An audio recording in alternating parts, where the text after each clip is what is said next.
Percentage के type 2 में आज हम लोग पढ़ेंगे चीनी की कीमत में 10% की वृद्धि होने पर एक गृहिणी अपनी खपत को कितने परसेंट कम करे ताकि उसका कुल खर्च न बढ़ पाए। यानी कि चीनी का दाम बढ़ गया है और चीनी पर खर्च उतना ही रखना है जितना पहले कर रहा था। आखिर कितना परसेंट कमी करेंगे अब चीनी में?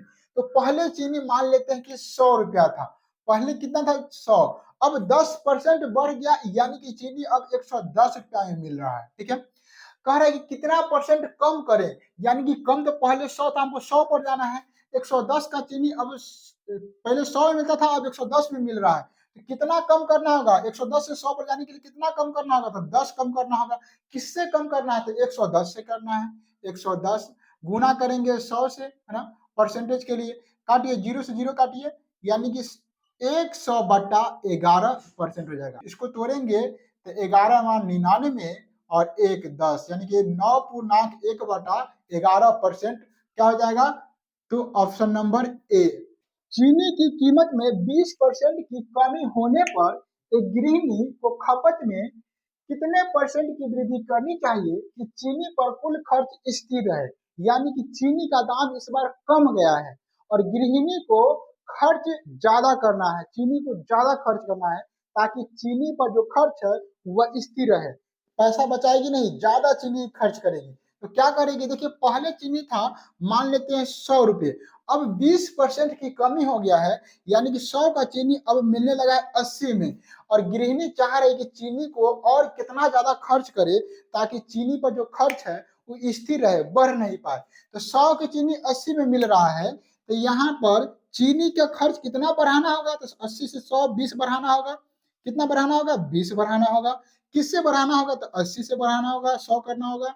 अब परसेंट के लिए क्या करते हैं हम लोग? 100 से गुना करते हैं। 20 चौक 80, 4 से 25 चौका 100, यानी कि क्या हो जाएगा? 25%।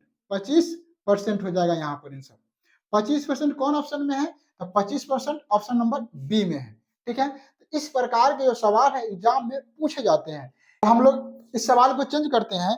चीनी की कीमत में इस बार 20% की क्या करेगी? वृद्धि हो जाएगा। 20% का वृद्धि हो जाएगा। तो 20% की वृद्धि होने पर एक गृहिणी अपनी खपत को कितने परसेंट कम करे ताकि उसका खर्च नहीं बढ़ पाए?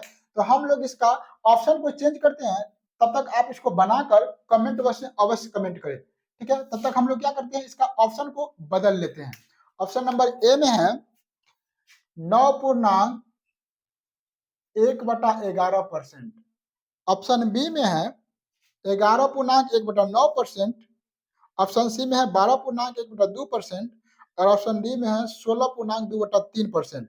और सी वही है, नॉन ऑफ दिस, सेम है ना। चलिए, इसको आप लोग अभी तक बना लिए होइएगा, कमेंट अभी तक बाकी नहीं किए हैं। तो यहाँ पर हम लोग बनाते हैं। देखिए, चीनी के मूल्य में 20% की वृद्धि हो जाती है, यानी कि पहले था 100, अब मिल रहा है 120। कह रहा है कि खर्च नहीं बढ़ पाए, पहले 100 खर्चा करता था, अब 120 खर्चा करना होगा, लेकिन 120 में 100 खर्चा करना है। आखिर कितना बढ़ गया चीनी का दाम? 20 बढ़ गया। किसके ऊपर? है ना, 20 जो बढ़ गया है, हमको खर्च 100 लाना है। हमको खर्च कितना लाना है? 100 लाना है। 20 तो बढ़ गया, लेकिन हमको 120 से खर्च को कम करके 100 लाना है। तो किससे कम करना है? 120 से कम करना है, और गुने 100% के लिए। ठीक है, अब हम लोग क्या करते हैं, इसको काट देते हैं। कट गया, 2 छक्का 12, 2 से 2 6, ये क्या हो गया? 50, यानी कि 50/3%। बटा में 3 किसका है? तो बटा में 3 इसका है। यही आंसर हो जाएगा। देखिए, 16×48, 2/3% इसका आंसर हो जाएगा। ठीक है, तो इस प्रकार हम लोग बनाते हैं। एक सवाल आपको होमवर्क के लिए दे रहे हैं। चीनी की कीमत में 50%, क्या 50% की वृद्धि होने पर, 50% की वृद्धि होने पर एक गृहिणी अपनी खपत में कितनी परसेंट की कमी करे ताकि उसका कुल खर्च नहीं बढ़ पाए? इस सवाल को बनाकर कमेंट बॉक्स में अवश्य कमेंट करें। मिलते हैं किसी अन्य वीडियो में, तब तक के लिए जय हिंद।